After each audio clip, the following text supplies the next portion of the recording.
Have you ever been in that situation where you're out on a run and you notice that your running shoes might feel a little bit loose? Maybe you've been in the same kind of situation, you've been out on a run and your running shoes have been feeling a little bit tight, maybe too tight, getting some blisters on the back of your feet, starting to hurt a little bit.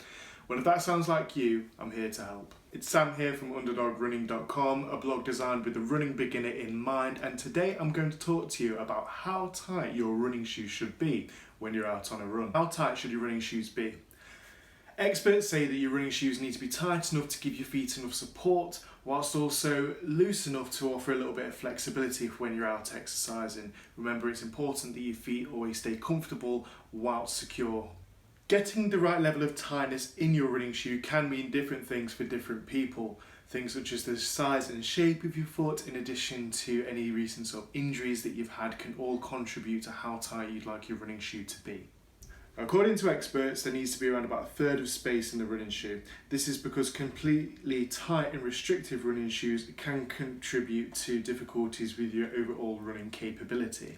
One of the most common problems that runners get with really tight and constricted running shoes is problems with their pull-off technique. The pull-off technique is basically the transition that a runner makes when they're going from one foot to another. Now, really tight running shoes can cause a lot of problems with the flexibility and therefore the pull-off technique. Issues with a bad pull-off technique can lead to problems such as injuries to the Achilles tendons and the calves. When it comes to your shoelaces, one of the most useful techniques for figuring out how tight they should be with running shoes is through the eyelet technique. Basically, by taking two fingers, make sure that you can fit them just underneath the eyelets on the top of the running shoe. Any more than two fingers, your shoelaces are probably too loose.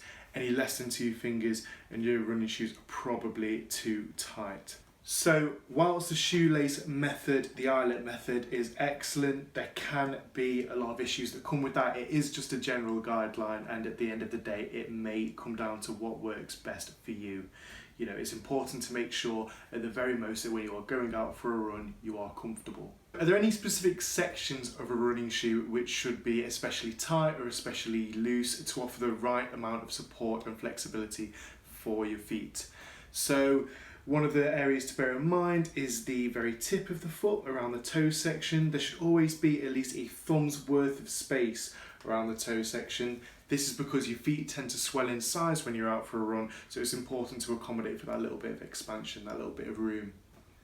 The midsection of the shoe needs to be nice and tight for when you're going out on a run, or I should probably say snug.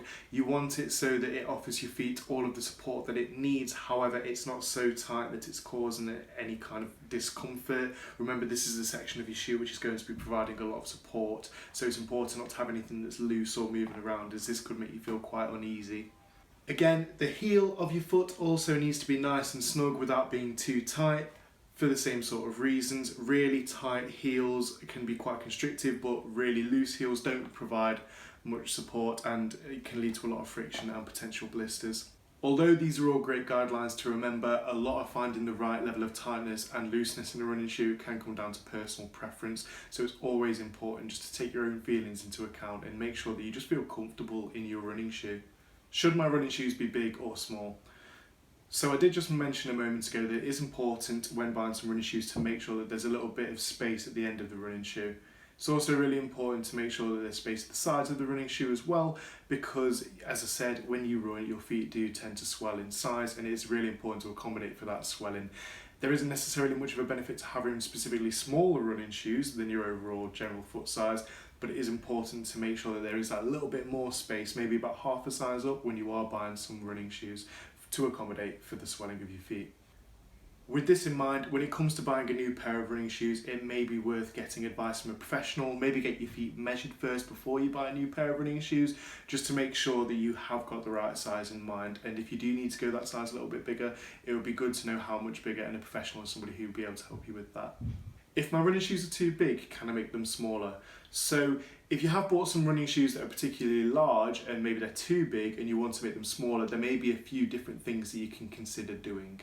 Once again, it's important to remember that if your running shoes do feel a little bit too big when you try them on before going for a run, your feet do swell in size when you go for the run, so they may be absolutely fine.